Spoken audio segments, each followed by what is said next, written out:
Bana, respect kwenu, ni kibali kutoka bodi ya kompyuta yani ENG. Bana, leo ni tarehe fulani hivi ambayo imepoa, siku tulivu. Tuko zetu ofisini, tumepoa, tumeshusha mzigo kama mnavyoona, tunajidaidai. Bwana, huu mwili unakuja kwa sababu kazi hazijawahi kuisha hapa ofisini. Tuko live, hapo hatuna mambo mengi, hatuna mbili kwenye moja. Tunamshukuru sana tajiri yetu kutoka Mbezi hapo kipande cha Mloganzila kuchukua hii mashine na kutuwakilisha vyema kuendeleza hili chama la Eagle kuwa kama Eagle. Bana tajiri, mashine yako hii hapa kwa i3 Kionche 20 RAM GB4.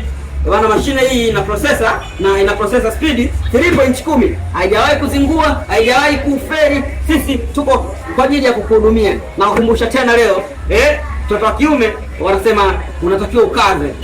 Mwanaume kaza, kwa sababu hata nyoka asingekaza kuna wauni wangemfanya kamba ya kufungia kuni.